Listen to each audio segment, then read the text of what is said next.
जय हिंद दोस्तों, वंदे मातरम।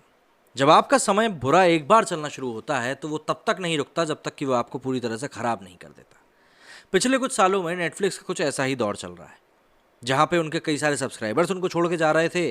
फिर उनके प्लान्स के ऊपर कई सारी बातें सामने आ गई, कुछ एक कंटेंट को लेकर भी सवाल खड़े हुए।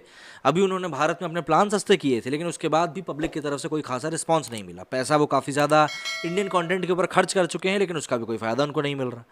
सबसे बड़ा फ्रस्ट्रेशन तो ये है कि इंडियन ओटीटी मार्केट एक समय मतलब देखा जाए तो दुनिया का सबसे बड़ा ओटीटी मार्केट बनता जा रहा है, जिसमें कि अमेजॉन प्राइम और हॉटस्टार, डिज्नी प्लस हॉटस्टार सबसे बड़े प्लेयर बनकर उभर रहे हैं।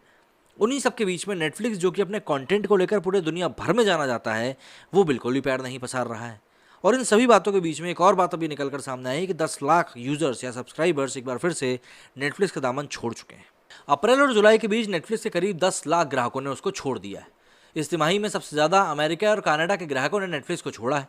इसके बाद यूरोप का नंबर आता है। मंगलवार को आई रिपोर्ट बताती है कि ग्राहकों का इतनी बड़ी संख्या में प्लेटफॉर्म को छोड़कर जाना कंपनी के इतिहास में सबसे बड़ा झटका है। ये नेटफ्लिक्स के लिए एक बड़ा बदलाव भी है, जिसने कई सालों तक बढ़ोतरी का फायदा उठाया है, क्योंकि उसे दुनिया भर के लोगों के मनोरंजन के तरीके में क्रांति लाने के लिए जाना जाता है। कोविड के समय में लोगों ने बड़ी संख्या में नेटफ्लिक्स को सब्सक्राइब किया, लेकिन हालात सुधरने पर फिर से नेटफ्लिक्स को मुश्किलों का सामना करना पड़ रहा है। एक समय नेटफ्लिक्स ने वीडियो स्ट्रीमिंग के पूरे बाजार को हिला कर रख दिया था, लेकिन अब नेटफ्लिक्स को Apple TV, HBO max, Amazon prime और डिज्नी प्लस हॉटस्टार जैसी कंपनियों से कड़ा मुकाबला करना पड़ रहा है। नेटफ्लिक्स ने पिछले कुछ समय में ग्राहकों के लिए दाम भी बढ़ाए हैं, जिसका सीधा सीधा नुकसान कंपनी को ही हुआ है। अमेरिका में 2 डिवाइस पर एक साथ नेटफ्लिक्स चलाने वाले प्लान की कीमत साल 2019 में $11 थी, जो कि जनवरी 2022 में बढ़ाकर $14 कर दी गई, और अब तो इसे और बढ़ाकर $15.5 कर दिया गया है। ब्रिटेन में भी नेटफ्लिक्स ने बेसिक और स्टैंडर्ड प्लान में €1 की बढ़ोतरी करी है, और अब महीने का बेसिक प्लान €7 और स्टैंडर्ड प्लान €11 का हो चुका है। जून के आखिर तक कंपनी के पास करीब 22 करोड़ सब्सक्राइबर्स थे, और इस साल अब तक फर्म के शेयर के मूल्यों में 60% से अधिक की गिरावट दर्ज करी गई है, क्योंकि निवेशक कंपनी की संभावनाओं को लेकर सीधे तौर पर चिंता में है। और सीधी सी बात है, अगर आप ये बात को समझेंगे कि भाई यूजर्स से ही तो सारी कंपनी चलती है, तो अगर हम मार्केट के इंसॉल्वेंट होने की बात करें तो कहीं ना कहीं नेटफ्लिक्स का जो यूजर बेस लगातार घट रहा है, और उसके बारे में जो नेगेटिव बातें मार्केट में चल रही हैं, उसको देखते हुए इसके शेयर और भी ज़्यादा भविष्य में नीचे जा सकते हैं।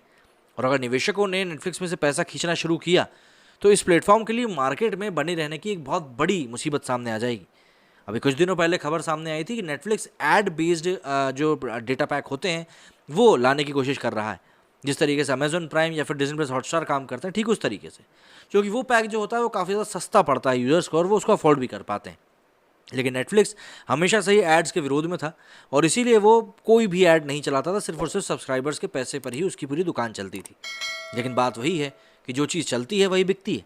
नेटफ्लिक्स का ये तरीका अच्छा है कि हम कोई ऐड नहीं दिखाना चाहते, लेकिन अगर आपके पास यूज़र ही नहीं रहेंगे तो फिर आप उनका क्या करेंगे?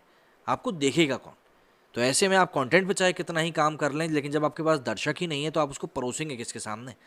नेटफ्लिक्स ने अगर जल्दी ही इन सभी चीज़ों का समाधान नहीं निकाला तो आने वाले समय में नेटफ्लिक्स के लिए समाधान ढूंढना बहुत ज़्यादा मुश्किल हो जाएगा, और परेशानी का सबब इतना बढ़ जाएगा कि बस समझ में नहीं आ पाएगा कि इन चीज़ों को कैसे रिजॉल्व किया जाए।